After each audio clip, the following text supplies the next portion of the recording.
Despite all the criticism, the Biden campaign doubling down, saying he is staying in the race. Joining me now, NewsNation media contributor Steve Krakauer, joining us from Washington, D.C. Steve, I want to read part of George Clooney's quote in his op-ed. He said, "It's devastating to say, but the Joe Biden I was with 3 weeks ago at the fundraiser was not the Joe I know of 2010. He wasn't even the Joe Biden of 2020. He was the same man we all witnessed at the debate."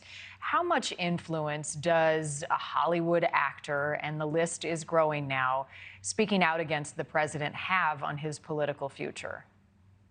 Yeah, so I think there's two things at play. On one hand, the celebrities like a George Clooney, very famous celebrity, they've got a moderate amount of influence, I would say, on the left, on the pro-Biden side, the pro-Democratic side. And so I do think that there's a little bit of that could say, oh, that'll make that it's going to get everywhere. You know, it's going to be covered by the entertainment networks, it's going to be covered by the news networks. So there is a little bit of that. But I think what matters more is this is not just George Clooney's celebrity saying, I think Biden's too old. I think he should step aside. As you read in that quote, there were two really key passages there, and that was certainly one of them. The idea that he was with Joe Biden 3 weeks ago, and he believes that that's the same guy that was on the debate stage that we saw with the debacle there. Now, it raises new questions. Why didn't he say anything before?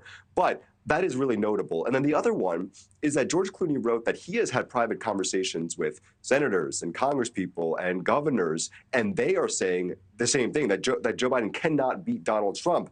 And he made the point, these people are saying it to me privately, and they might not be even saying it publicly. He's almost calling them out, calling them to say, listen, I'm willing to go on the record here because I'm not a politician, but you're saying this to me, you need to say this publicly. And so I think that's really the first shot that we're seeing, that I could see the dam breaking because of that, not because he's a celebrity, but because of the influence he has by writing that in the New York Times. Right. I mean, it's the personal interaction, right? It leads to the argument that there are people around the president who are protecting him. And then you've got the fundraising side of this, Steve. I mean, Clooney, with this last event, $30 million raised. That speaks very loudly as well. Presidential campaigns need funding.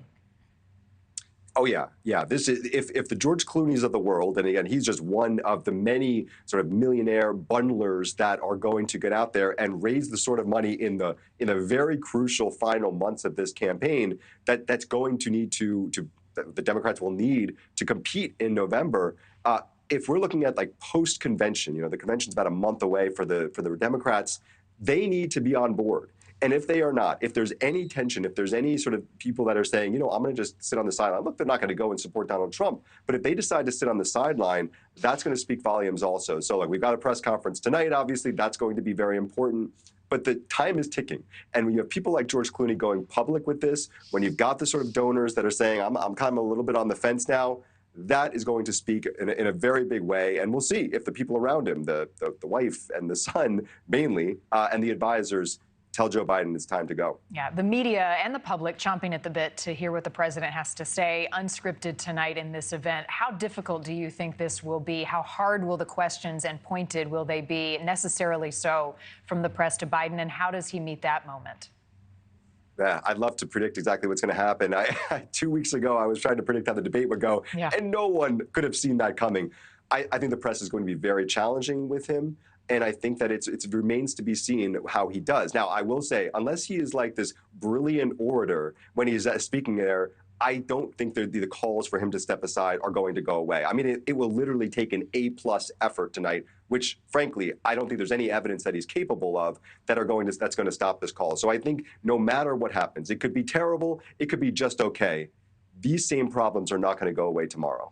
The other thing, Steve, and I will caveat this by saying that access to the president has been an issue over the last few years during this term, but the press is taking a hit for not being challenging enough, for not investigating enough, looking further into the public events that the public has seen of the president stumbling over the last couple of years. Is that a fair criticism right now of the press? Absolutely. I think, and I've seen some of the defenders in the press saying, look, we've been writing that Joe Biden's old for 2 or 3 years now. That's not the issue. Joe Biden is old. That is just a number. Age is just a number.